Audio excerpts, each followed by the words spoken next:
And good evening, Steelers fans. Welcome to another edition of the Steelers Hangover. I'm Tony Defeo.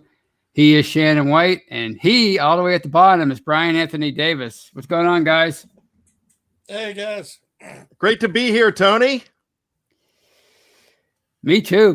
I actually went to training camp on Monday, and I'm a little winded. I'm tired. It was hot and humid, so I don't know how those guys do it, actually playing football in pads and a helmet, but I guess I'm a bigger baby than they are. So, how was that experience? It was good. It was easy. I mean, it was a lot easier than, for me anyway, than going to St. Vincent. I parked a couple miles down the road and walked a couple miles over to the stadium. Downloaded the tickets on my phone for free, and they scanned it, went in and sat down, and it was fun. I would have stayed longer, but I just couldn't take it anymore. I couldn't take the heat. Now, did you tell them when you were going in that you knew Shannon White? I did. I said I knew Shannon White, and I said, he really knows his stuff. Can I please get on the sidelines? And they were like, "Get out of here, you freak." So, but I think they might have said that. I think they might have said that anyway. But yeah, they did. Talking to my people. My people would have taken care of you. Oh, well, see, I went to the wrong. It must have been Michael Beck's people, because I went in, I specifically said, "Can I have a booth? I'm with Behind the Steel Curtain, and I have a booth.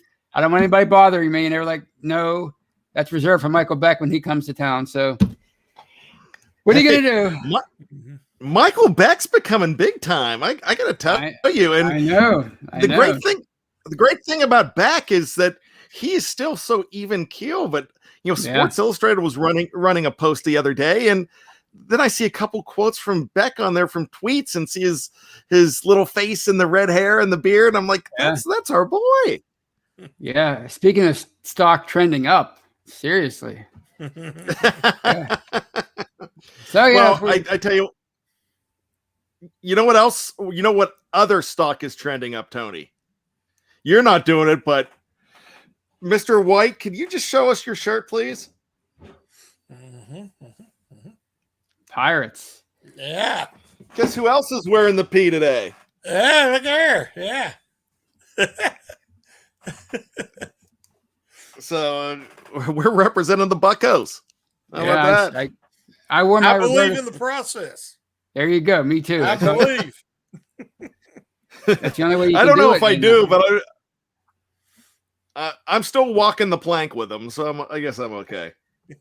30 games below 500, no problem. I'm there.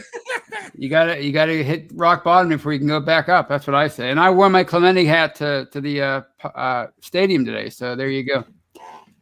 So how was training camp? Did anything stick out to you? Actually, I was talking on Twitter. I was actually surprised to see how well Kevin Rader did in blocking drills, and then somebody actually validated that opinion on Twitter, which I was excited about, because I thought, am I seeing things? This guy looks really good as a blocker. He was taking on people like Marsh, but still, I mean, he was doing his job. And I noticed Buddy Johnson made another nice play, breaking up a pass in the end zone and one of those 7-shot drills. So I was excited to see that. So those are two main things. I mean, and Najee Harris just looked fantastic. I mean, the guy's just, he looks as close to the real deal as you can be before ever playing in a real game. So we can only hope that that continues. But he carried Melvin Ingram into the end zone for a touchdown. So that was pretty awesome. The guy's going to be a sensation if he can put it together. What about Ing? How do you look besides on that play? I didn't notice him too much. But then again, it was hard to keep track of everybody because there were so many duplicate numbers out there. I'm not saying he had a duplicate number, but it was just hard to keep track. It was a funny thing because I always complain about when I go to St. Vincent, the 3 or 4 fields that they have, and you can't see everything. And here, everything was right in front of me, but it was like you're looking over here, you're looking over to your right, looking to the center. They're doing all these drills all at once, and it was a lot to keep track of. So. But I didn't really notice Ingram all that much other than that one play. But he's a veteran. I mean, he's gonna be fine, And that was just one play. I mean, he might have been kicking butt the rest of the day for all I knew. But I was paying attention a lot to the offensive line, and I know the story out of camp today on Monday was that the line got demolished, and they didn't look so good in the team drills. But I thought again that Dan Moore looked pretty respectable when he was doing his thing in one-on-one drills.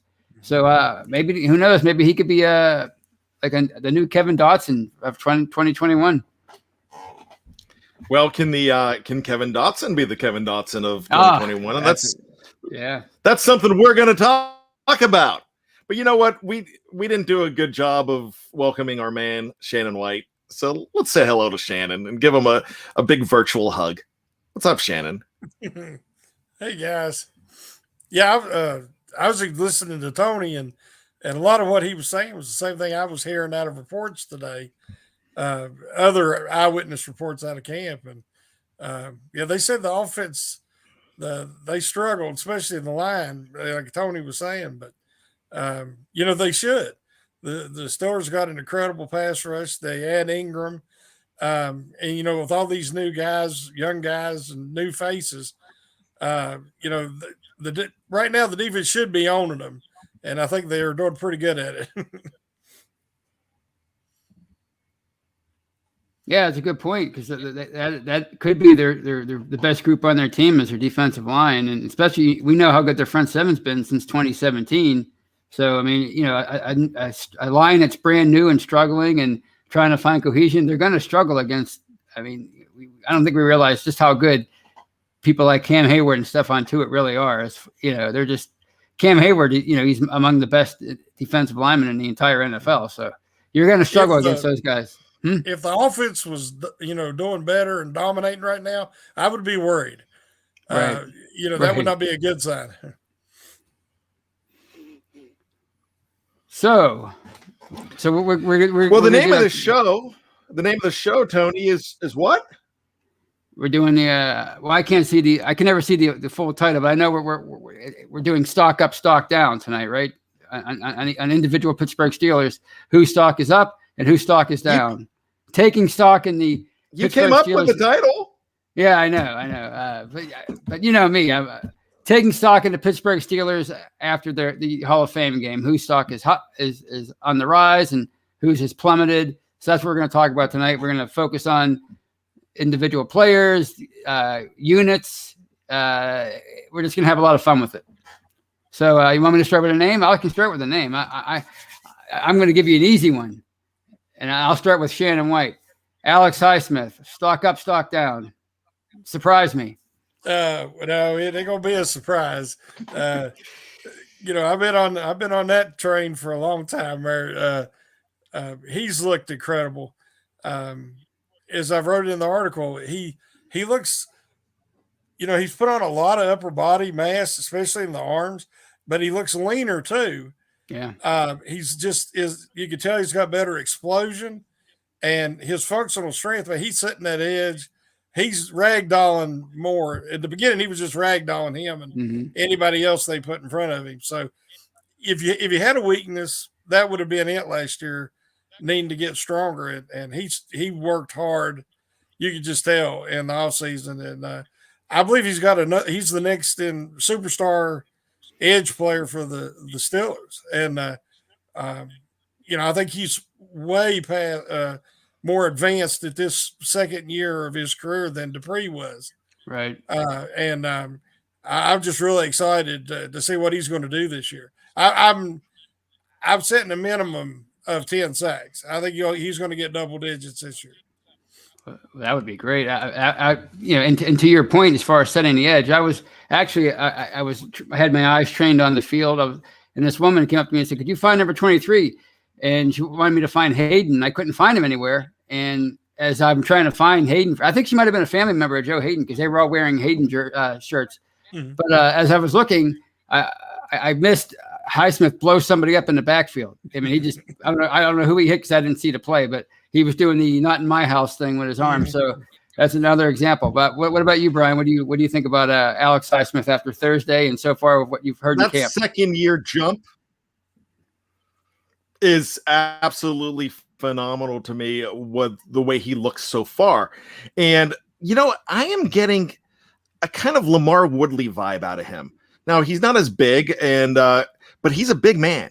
But he knows how to get to the quarterback. And it just feels like to me that Alex Highsmith is ready to take that leap, take that jump, and go way into the record books as far as another great Steelers linebacker.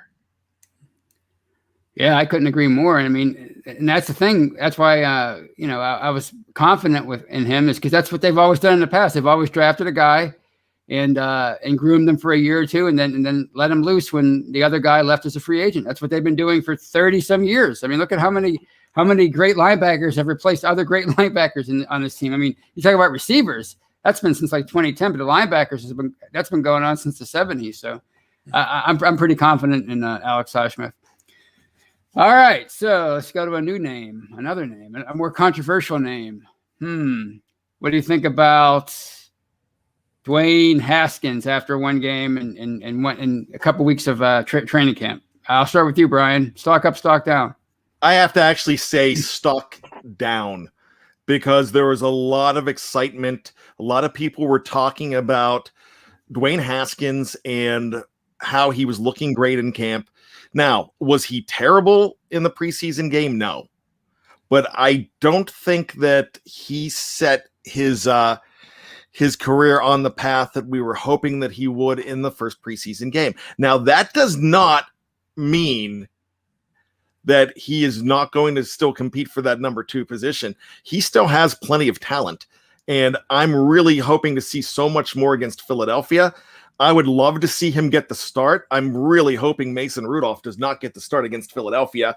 I hope it's Haskins, and I would love to see what we can get from him. But this is a guy right now that has a lot to prove, and he's got to do a little bit better. Check that. He's got to do a lot better than what he did in that game the other day. I don't know whether it was scheme. I don't know what it was, but Justin Conway in the live chat said check down Haskins, and he was just checking down. And it just seems like there was no aha moment. There was no wow factor. Now, did he play a lot? And considering it was the Hall of Fame game, I get it. So I want to see more of a sample size. Yeah, I couldn't agree more. I was kind of hoping to see a little bit more from him. I mean, he played it safe. Who knows why? I mean, you can never tell with that first preseason game. But what about you, Shannon? What do you think? I warned everybody prior to the game with a totally new offensive line, totally revamped, and most of the eventual starters were not playing in that game. Kendrick Green, I believe, will be the starter. But with a whole new line, a new scheme, even a new offensive line coach, it's going to affect the skill position players. And I thought they did better than I expected. I was positive about their performance, and not everybody agrees, but I was looking for a mindset in the aggression and the physicality, the blocking. Harris would get stopped for a 3-yard gain and they pushed him for 2 more yards. You can do that, right. But last year they never did. If the play went by one of the veteran guys we had last year, they stood and watched. Right. And they hardly ever even got up off the ground. They did not want to block a guy all the way to the ground because then they had to get back up. It's harder on us old guys. And so we got a lot of younger guys now and everything. I think that Haskins and Rudolph played with a little bit more starters than Haskins. Of course, you are playing, the second and third string by the time Haskins got in there. But I think his first action, he was trying to be very cautious with the ball. I mean, you could see his arm. I mean, he's got a cannon. Right. But I think he was just being overly cautious. Hence the check down nickname. But I do think we'll see more of him driving the ball down the field as he gets more comfortable. But he's still going to be a project. Right. This is his 3rd offense since he's come in the league. Right. And so I think people expecting him to be the number 2 quarterback this year might be pushing that a little bit, but that doesn't mean he doesn't have a future in Pittsburgh. Yeah, I It's hard to disagree with that either. I'd say if I would rate it, I'd say his stock is slightly down, mainly because, as you said, Shannon, everything he was being overly cautious, and he didn't get to play with the same starters as Rudolph, and you have so many people going in and out of the lineup. Plus, there is no game plan, so it's hard to say.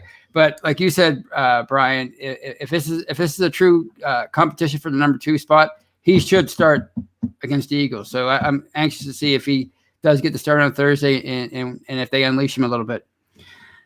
All right. So my next one's going to be, and we'll start with you, Shannon. Robert Spillane, last year's sensation, the guy who came in for Devin Bush. What do you think of him after Thursday's game? I know people were really down on Spillane, and again, in our defense, 3-4 defense, you're going to have those middle linebackers get matched up on running backs or crossers all the time, and there were he didn't get to play with Bush last year really. He kind of replaced Bush, and so this year he's playing in that first game with Gilbert, and he really didn't play with him either, and. Right. Sometimes there's a familiarity, and they have to find a comfort zone. And I think that both guys were trying to do too much. And when you try to do too much, you often do too little because you're overthinking. Right. And you're not playing instinctual. And he's a very instinctual player. Mm-hmm. That's why he can play, even though he doesn't have the all the measurables and, the great 40 time and everything like that. But he's always a step ahead. Well, if he's overthinking it, he's not going to be a step ahead. So I thought it was a little bit of an overreaction. I mean, it definitely wasn't his best game, but I've seen him in real regular season football, and he's had some excellent games last year. And so I'm not too concerned about it. I mean, definitely you'd have to say stock down a little bit, but I do think that's being a little bit of an overreaction. What about you, Brian? Just like I talked about, I wanted to call him Dennis. I'm sorry. Dwayne Haskins. I'm still stuck on Saved by the Bell. I apologize for that. But just like I talked about Dwayne Haskins, I expect a better Dwayne Haskins this week. I expect a better Robert Spillane this week. I would like to echo almost everything Shannon said with what he said about Robert Spillane as well. I don't think he looked comfortable. I think that we saw a lot of good stuff out of him last year. He was next to Vinny Vici a lot last year. So this is a very crucial position, as we know, especially with depth. We love the depth at outside linebacker. The depth at inside linebacker is not as true as we thought it was. And we really expected, even Vince responded to a tweet by Michael Beck. There's that name again, Michael Beck, Steeler Insider, and responded to a tweet when Michael asked, "Can Robert Spillane be the next great Steeler inside linebacker?" Vinny Vici stepped in and said, "100% he can." I really think he can. Just like I think Haskins has a spot on this team and will play better, but we didn't see it in the first game. Now, the question I want to know when we're talking about Spillane is how much of the scheme did they let us see? And even how much did they let us see on offense as well? Not much. No, yeah. Go ahead. So there you go. As far as that goes, they might be saving the rest of the peanut butter jar for week 1. And just giving us a little bit off the top. Yeah, I'm not that worried about. I mean, he didn't have a great game. There's no question about it. I mean, he seemed to be exposed a little bit, especially in the passing game. But like I talked about the other day, and as you said, Brian, the scheme, they're not. Keith Butler didn't run much of anything as far as schematics. He didn't do a whole lot of game planning. Same with Matt Canada. And he's not playing with Bush. He's not playing with Minka Fitzpatrick. He's not playing with Terrell Evans and those guys, as far as the passing game and covering tight ends and running backs, they do a lot of the heavy lifting, and they leave linebackers like Spillane and before him Vince Williams. They freed them up to do their thing. So, and they full team defense when you got Cam in there and all those studs. I think Spillane would be a little better off. So I'm not that worried about him. I think he could be another Vince Williams type linebacker, and that's all they really need him to be, is provided Devin Bush is the player they think he can be when they drafted him 2 years ago. So I'm not worried about Spillane at all. All right, at the 20-minute mark, I think we'll do one more, and then we'll take a break. So I'll start with you, Bryan, and Shannon's going to love this one. I know it. He's just going to love it. James Pierre. What do you think, Bryan? Stock up, stock down. You know what? I'm actually going to say stock up. And, and real quick, before we get into this, when we talked about Alex Highsmith later. We talked about Shannon White loving Alex Highsmith last year. Shannon White loving James Pierre. And in our Slack channel, he takes credit for it every time we mention James Pierre. So we'll let him take credit for it now. Shannon White knows he's going to be awesome. I want him to be awesome, but there's a little part of me that says, like, all right, if he misses one coverage in this game, in a meaningless preseason game, that might be okay, just so I can say, hey, Shannon, how's your guy there? But but no, I'm joking. I'm joking. Yeah, I stock up. I really I thought he had a good game. For what was going on there, we saw a lot of action from him. So I like what I saw. It's promising. He was not a liability there. He is still not a starter on the depth chart. That's fine, because the depth chart that matters is the one that we get before the beginning of the season. But James Pierre, let's just put it this way. There's so much more depth with the defensive backfield than any of us thought back in January, back in April, and even back in June. Amen to that. I thought he had a decent game. I was pleased. That was his most extensive action, right? Preseason or regular season. So I was happy with his performance. What about you, Shannon? Somebody just said, was this P for Pirates or Pierre? And it's actually for both. Both. Now, he, if you watch the first drive, they had him up within, it was like he was pressing the line. And because he can play man, he can play zone. He's a natural boundary corner. And in that first drive, he was right up there jamming the guys. And so the second drive, they moved him back off the line like 5 yards, like they like to do, because they mix up coverages. And, the guy cut across his face and caught a post there, and he didn't have safety help, but he made the tackle immediately. But if you watch, even when they switch defenses and concepts, he's always in a good position. There was a couple of receptions that he was right there to knock the ball away, and the guy made a good catch. But he's taken a step. We didn't get to see him last year in the preseason at all, because there wasn't one, and he still made the team and ended up contributing. And I believe that he will start at some point this year as a boundary corner. And then when you look at the talent, I was concerned about the cornerback position. And then you got Brown and Gilbert, two undrafted free agents, just like Pierre was last year, that are really starting to show up and make plays at camp. And they're going to get the preseason games too. So, like Bryan was saying, look like they're going to have some really good depth.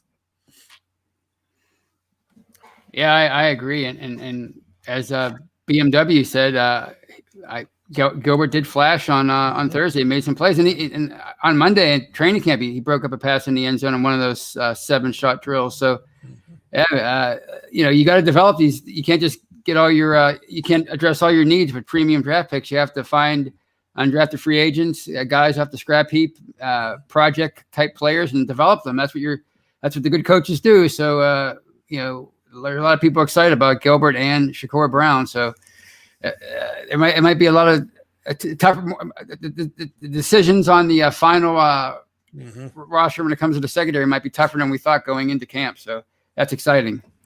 And on that note, that was a good first half of the show. We're going to come back after a break and talk more about players whose stock is either rising or falling. Talk a little bit about Kevin Dotson, speaking of which, and that whole thing surrounding him with the coaches apparently being unhappy with him. But that'll be in the second half of the show.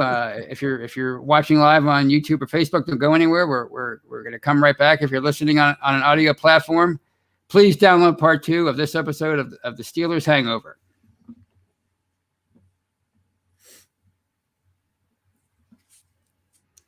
And welcome back, everybody. Welcome back to part 2 of this episode of the Steelers Hangover. And for the first time since January, we actually have a game to be hungover about. And that was last Thursday's Hall of Fame game victory over the Cowboys, 16-3. Your typical preseason game, but I think there's a lot of good info to be gleaned from that game. And in the first half of the show, we talked about some players whose stock was rising and falling, and we're going to do the same thing in the second half of tonight's show. And with me, as always, is the legendary Shannon White and the legendary Bryan Anthony Davis. So how you guys doing? Enjoying the show so far? Fantastic, Tony. And let me tell you this, just like in preseason, we're letting different quarterbacks start the game. And so Tony's starting the game here at quarterbacking the Hangover, which he doesn't normally do. I think you're doing a fantastic job. So that's great. I mean, getting some reps in there and with the first team. So we love it. And Shannon, you're doing better than Dwayne Haskins. So love it. Yeah, it's been fun. I'm going for it. I'm not checking down. I'm going for it. Well, I'm glad you said that, Shannon. Because I'm loving this game plan because it's allowing me to check down, and that's what I want to do. I just want to get rid of the ball as fast as I can. So this has been great. So we'll start with the next player, and that's I think somebody we were all super excited about coming off of last year and heading into camp, and I think we're still all excited about him. We're a little puzzled about all these rumors about the coaches being unhappy with his conditioning and his commitment, and that's the second-year guard, Kevin Dotson. So I'll start with you. Who did I leave off with last time? Was it Bryan or Shannon? I can't remember. Who went first last time? Was it you, Shannon? I think I did. That's right. That's right, James Pierce. So you, Shannon, we'll go with you. What do you think about Kevin Dotson and those rumors? He hasn't played yet. He's barely practicing camp, and he didn't play on Thursday. So this might be an easy answer. What do you think of his stock and all those rumors? Well, right now it's stock non-existent because he hasn't done anything. I think there was a huge overreaction when Tomlin said, he hasn't worked. I mean, he doesn't deserve that, first team reps. And people was, really got upset. But what he's saying is he's been hurt and he hasn't been able to be out there. I think he's still the best offensive lineman they have. I think he's going to be the starter. But, the best ability is Bad likes to say, is availability. Mm-hmm. And he hasn't been able to be out there. But, what made me mad, and I called BS, if you remember a few weeks ago, that they was questioning his condition. And I don't think it had anything to do with condition. Now, we still don't know what it actually is about. They're not happy about something. Right. But probably part of it's just because he hasn't been able to be out there. And sometimes if it's a nagging injury, something, soft tissue, it's hard to identify.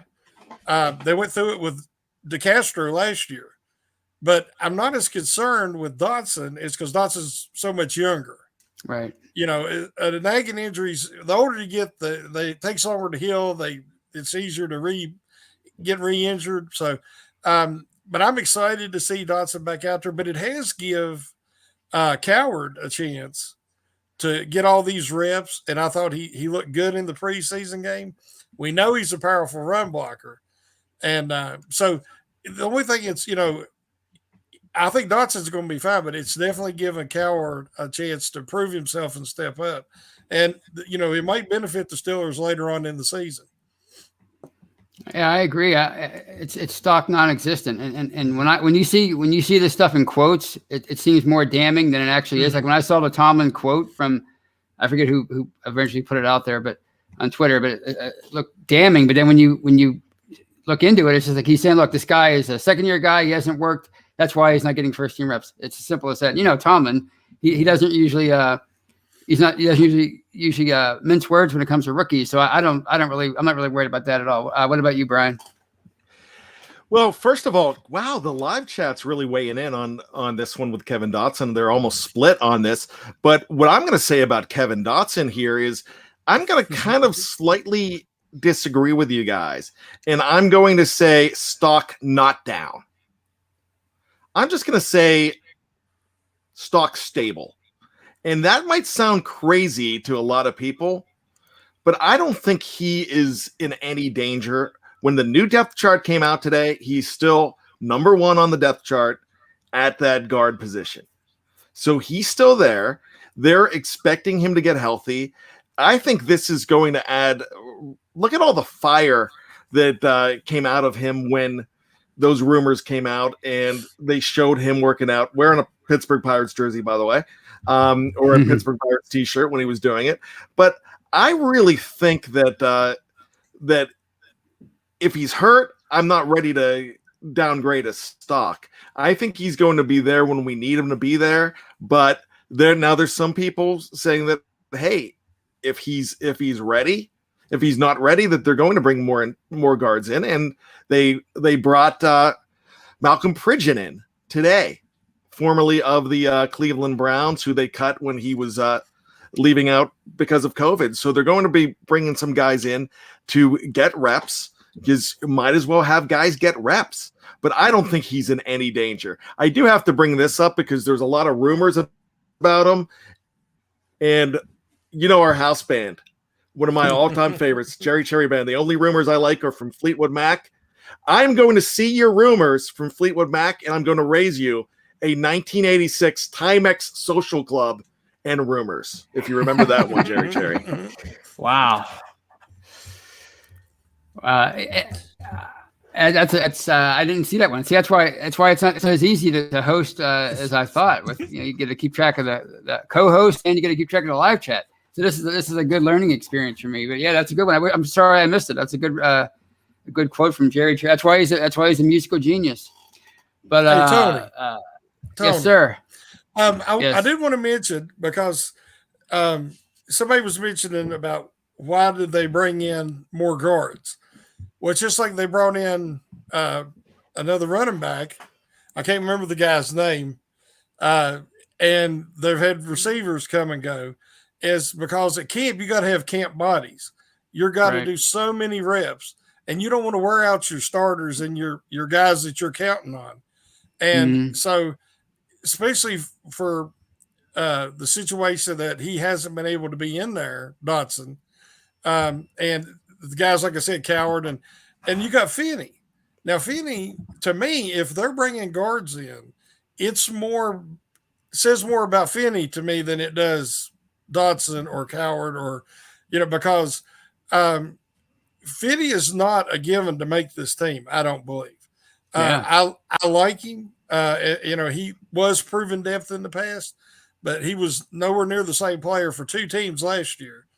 And I think they definitely want to have more competition. They need camp bodies, but I don't think it has anything to do with they don't have faith in Dotson. Maybe is hurt worse than we think. I don't think that's the case. That's a good point. Speaking of line play, and this is one I want. Actually, I'm kind of curious to find out what both of your opinions are of this guy, because I didn't really get a chance to focus on him on Thursday, and I didn't see him much on Monday. At least I don't think I did. And that's the veteran lineman that they signed in the offseason, Joe Haeg. What do you think about his stock? Stock up, stock down? What about you? We'll start with you, Brian. What do you think? I'm going to say stock up. And here's why I'm going to give my endorsement to Joe Haeg. Nobody gave this guy any credence whatsoever. I don't think they gave Coward any credence whatsoever. And I'm not talking John Fogerty and Creedence Clearwater Revival. I'm talking about the fact that these guys were just bums to a lot of people coming in. And I didn't think that. I really like bringing Coward and Haig in.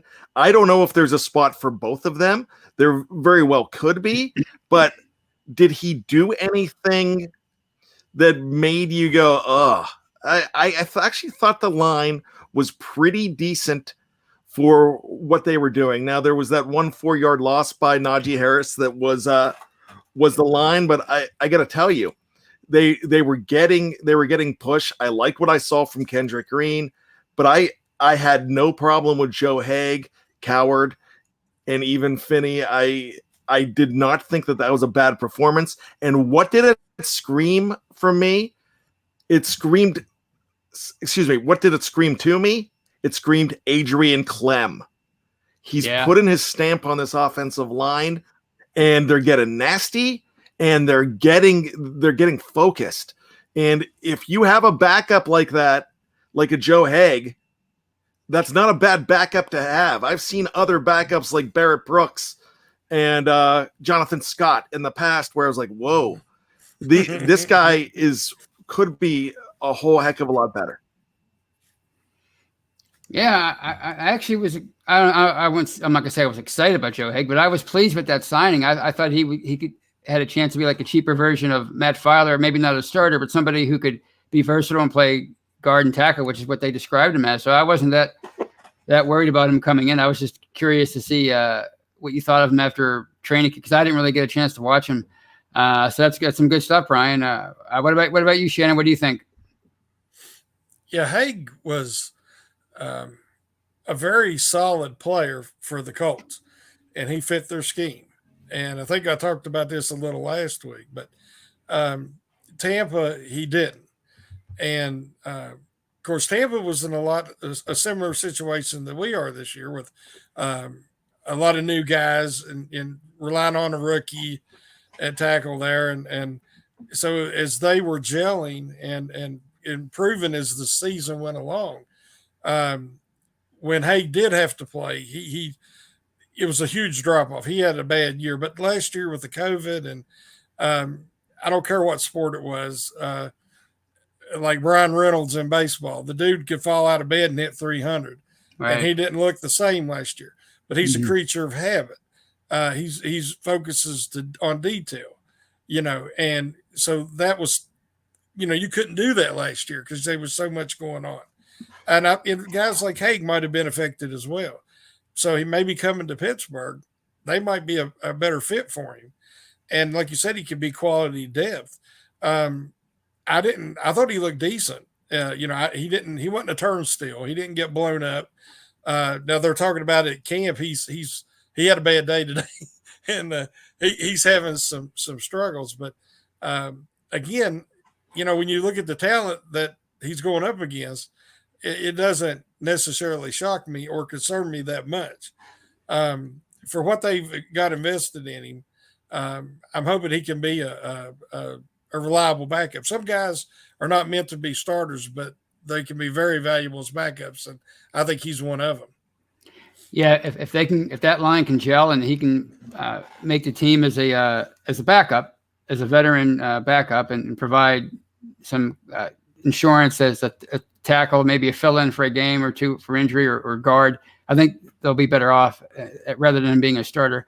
So I'm not really worried about him all that much, but he did, like, as you said, the whole line struggled on Monday in camp, but I think people have to remember the Steelers have an elite defense. I think we kind of forget, as being fans of the team, it's hard to always look at your own team, the team that you root for, as being an elite, having the elite talent, but they do have an elite defense. So those guys are going to struggle. Even if they were Pro Bowlers, would probably struggle against those guys. That's just how good that line is, at that front seven. So I think we should go next to the rock star, the guy who probably is going to have the Isaac Redman Award changed and named after him, and that's the punter, Presley Harvin. I mean, I don't even know why I'm asking. We'll start with you, Shannon. Stock up, stock down. What do you think of this guy? Is he a bum? What do you think of Harvin so far after that game against the Cowboys on Thursday? I didn't even mention him in my stock report article. And people was like, why didn't you mention Harvin? I mean, because he had any punter's dream beginning, start of a career. I mean, everything he did worked out. I thought personally that he mishit one ball that hit the ground and built up momentum, and they fumbled it and we recovered it.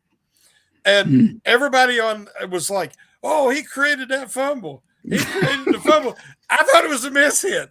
But, so he already has a huge following. Right. The fact that he isn't Jordan Berry has endeared him to most of Steeler Nation. But they say in camp that it's been a close competition thus far. And I don't know, of all those kicks they missed in the game. And of course, it was Sloman, and he's not going to be around when the regular season starts. But those kicks were way off. I mean, I don't know, was the laces out? I mean, is this a Ace Ventura situation? Right. I made a joke that Sloman was calling him Dan Marino on the sidelines. But he, that's part of it, is that holding position, placeholder. And but as far as just his leg and the talent, he uses talent, and so the stock's through the roof. And if he can be consistent, I think the job's his. But he's going to have to be consistent, because Barry does great in camp, the preseason. He does great till there's pressure.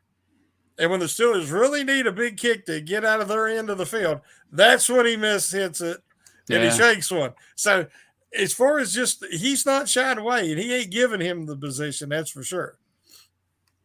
No, and that, as you said, that the holding thing might be the X factor we never considered. That's an important thing, since they don't like quarterbacks to do that anymore. It's a rarity to see a quarterback hold in the NFL. So what about you, Bryan?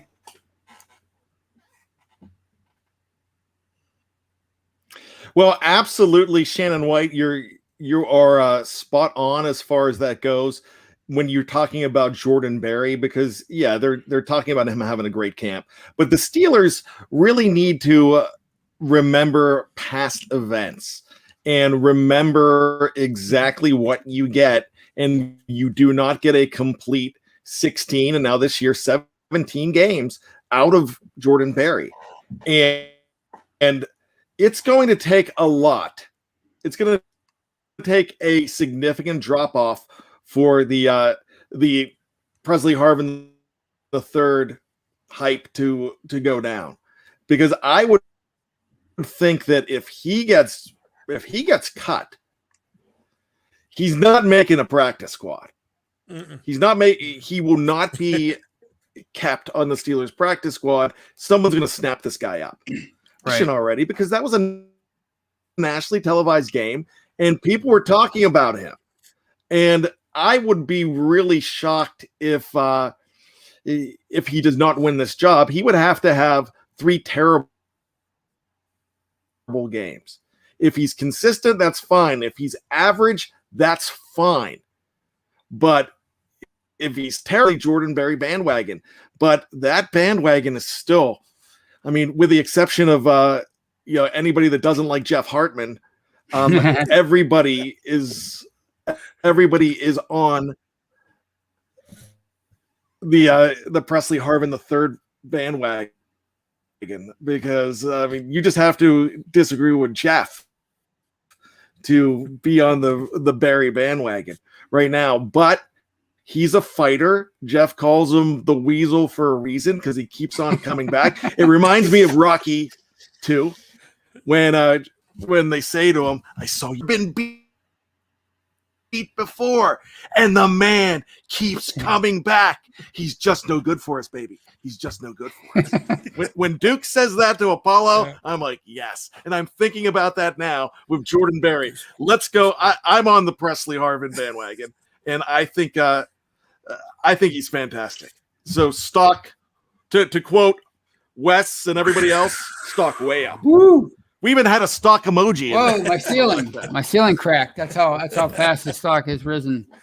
All right, we'll do one more, and then we'll do some question. No, we'll do some what's the rapid fire. So we'll do one more because I'm really curious about this guy based on one play on Thursday. And I'll start with you, Shannon. I think it's no. I'm see the wrong reads. I'm making the wrong reads. I'll start with you, Bryan, and that is the receiver Matthew Sexton after that 36-yard punt return. His stock is obviously up, but is it fool's gold or does he have a real shot of making this team? What do you think?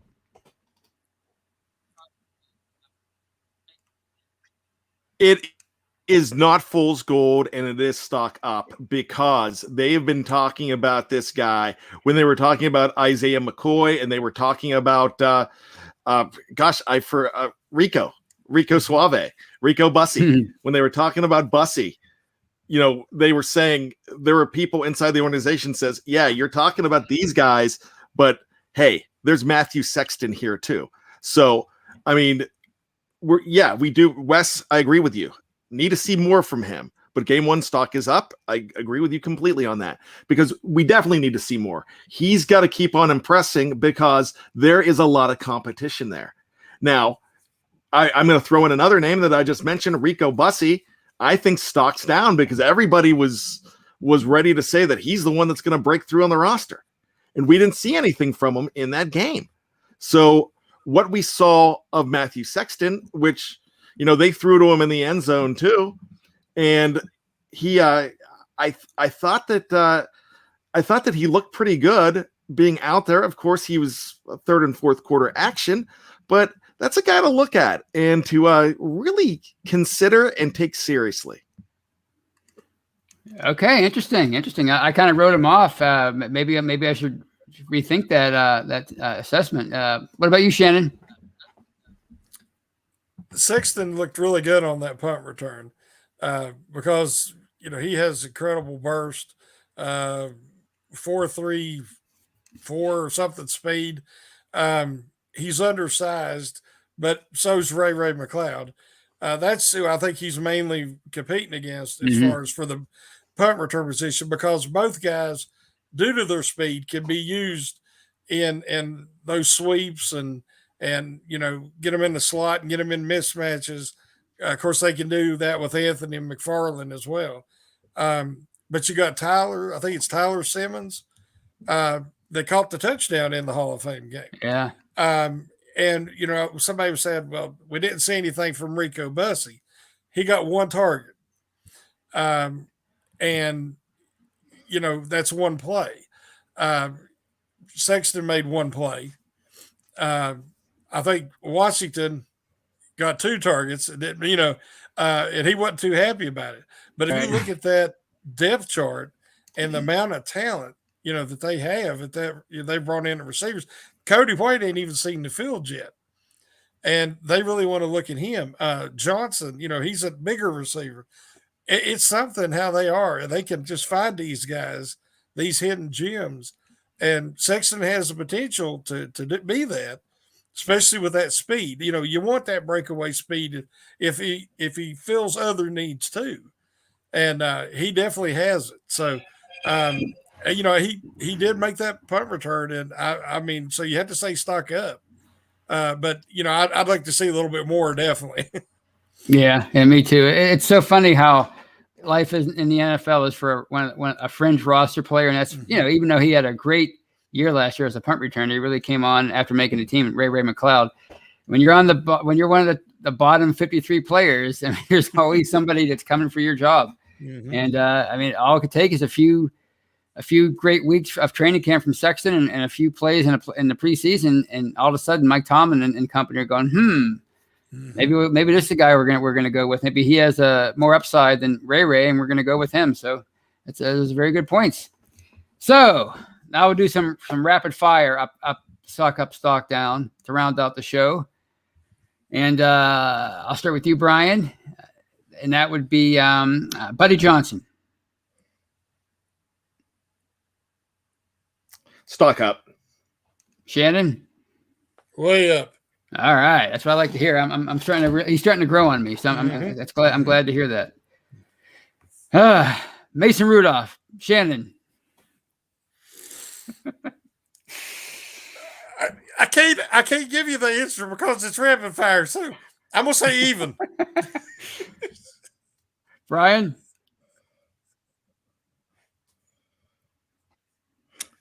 Stock down.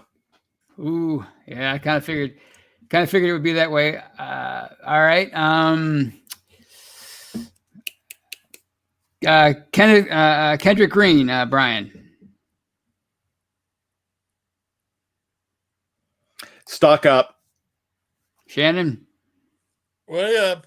Awesome. That's what I like to hear. I saw him. It was only one play on Monday, but whoever he was going up against, he pushed him like 5 yards back. Now, it might not have been real. It might have been just, but it seemed like it was real to me. But that was nice to see. All right. Isaiah Buggs, Shannon. Down. Bryan. Down. Justin Lane, Bryan. Down. Shannon. Down. That's a pretty easy one. Antoine Brooks. Shannon. Down. Bryan. Up. Ooh, okay. Interesting. All right, we'll make that the last one. Since you guys disagree on that, we'll get you to we'll get you to flesh that out. Why do you say up, Bryan? I really think that he still is number one on the depth chart. I still believe that they see what he's doing in camp and they like what they see. Any of these guys, there's not a huge sample size because it's just the Hall of Fame game. So we need to see more. But I really like what I'm seeing so far. Did he do anything to make you feel like he was a liability there? And I'm going to say no. Yeah, I didn't see much as far as him being exposed on Thursday. But I was more excited going into the game because I wanted to see him because they were talking about him possibly winning that slot role if Cam Sutton stayed on the outside anyway. So Shannon, why do you say stock down for Antoine Brooks? Nothing necessarily that he's doing. When he was in the game, they blitzed him relentlessly. And I even made a comment in the live chat. I said, you can't blitz him every day on time because they took advantage of that and rolled the quarterback out, hit the tight end. He left the tight end wide open in the flat. So part of it wasn't his fault. It was how they was using him. But I still think that Millette has better quickness and can do a lot of the same things, but he will be able to match up with the quicker slot guys. That's why I believe it'll be kind of a committee to whereas Millette will try to cover some of the quick guys. Brooks will play a lot against the Ravens, the Titans, teams with a heavy run offense. And I even think that you might see Norwood in some packages because he's very instinctual. He's not physical at all. He's going to have to show he can tackle. He can't do the grab and be dragged tackle technique that he's using. But I do think you'll see multiple guys in that slot. I don't think it's just going to be one guy like it was with Hilton. That's interesting. Yeah, slot by committee. And it's funny you mentioned them blitzing Brooks a lot because that was something that Hilton was extremely good at. I mean, that was something that he was better at than maybe any other slot corner in the NFL. And that was certainly his strength, playing the run and playing at the line, like closer to the line of scrimmage than it was in pass coverage, even though he did gain a reputation as one of the top slot corners in the NFL. So, yeah, maybe that's the route they're taking. Maybe they wanted to see him in that role and see how well he did at blitzing the quarterback. So, on that note, what do you guys think? Think we should wrap it up? Think we should take some questions? I'm open for suggestions. We have like 6 minutes to go. Well, I tell you what, let's go ahead and wrap it up, but let's talk about the lineup and what's coming up on BTSC Radio.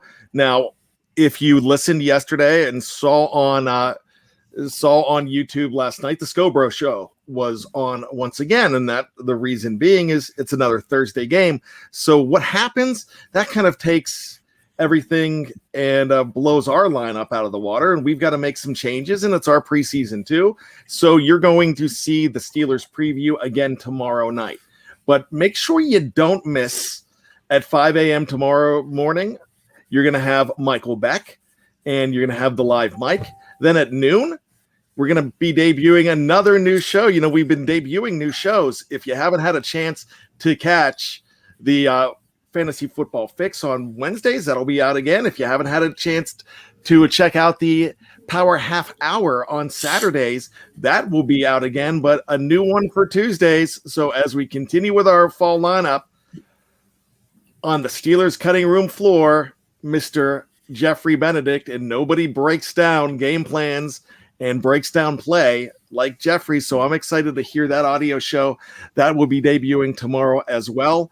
I'm actually going to go ahead, and as soon as I get off here, I'm going to go ahead and check out what he sent me and listen to it, and I can't wait to hear it. So that's something you're going to need to check out as well. On Know Your Enemy's back, fellas. I don't know if you know that, but we're back to Know Your Enemy. So it's no longer the curtain call. We have Michael Beck and Jeffrey Benedict on that show. On Thursday, you're going to have the Steelers post-game show instead of the Steelers preview. Why? Because you guys really want to be checking out the Steelers and Eagles instead of anything else. Hey, there's no Olympics to take you away from it. There's nothing like that. I mean, I know my wife was like, we're not watching the Olympics tonight. We've watched it 16, 17 straight nights, and I love it. But no, the Steelers are on. The Steelers trump the Olympics. So, and if I could mention, Tony and I talk about this all at the same time. 1984 was one of our favorite Steeler years of all time. It was a 9-7 team. They went to the AFC Championship game. 1984 is one of my favorite years of all time because that's when I really got into music. I was really excited. That was a huge Olympic year, a gold medal year, the Mary Lou Retton year. I know she's still the queen of West Virginia, I believe, Shannon, from Fairmont, West Virginia. I live close to there. But that was a huge year. That was definitely a huge year. And that was a big year for me in music because of a man named Bruce Springsteen. That's when I discovered Bruce Springsteen. That's not when he came out. He was way before there, but that's when I checked him out for the first time. And who wins a silver medal in the Olympics this year? In a year where the Steelers could go ahead and make it to the AFC Championship game and maybe do more damage, we hope.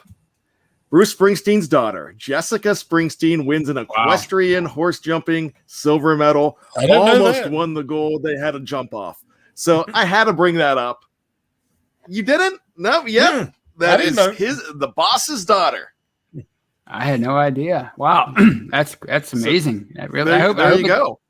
If they have that kind of year, the Steelers, if they have that same kind of 84 year, I think I shouldn't say well take it because we'd probably be all angry after the game. But you know, if we fast forward for like 6 months and say, they lost in the AFC Championship game, I think people would be happy with that based on the predictions so far this offseason. Hey, one more thing too.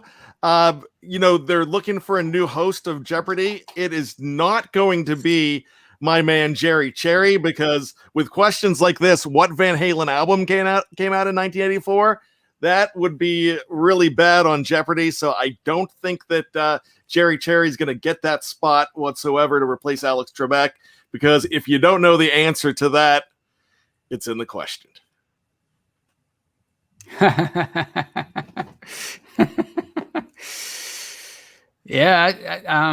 That's when I discovered Van Halen, 84 Jump. That's the first song I remembered from that group, Jump. But my man in 84 was Michael Jackson. So that's when I think of 84, that's who I think of, Michael Jackson in Thriller. So I guess we'll call it a night. And I'll let you take us out, Brian, because you're better at that. So you have a whole thing that you do, so I'll let you do that. You take it away, Brian. Wow, I tell you what, man, I thought I was going to get to sign us off with the end of the Rowdy Piper. I'm bummed, but okay. Well, I mean, that's all right. Hey, thank you so much, Steeler BTSC Nation.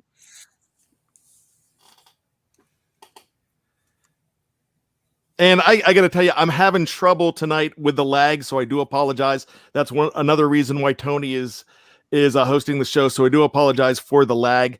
But what we'll do here is I will say to BTSC Nation for bad company and all of you out there, we really appreciate you. Look, we can't do these shows without you. We can't add all these shows without you.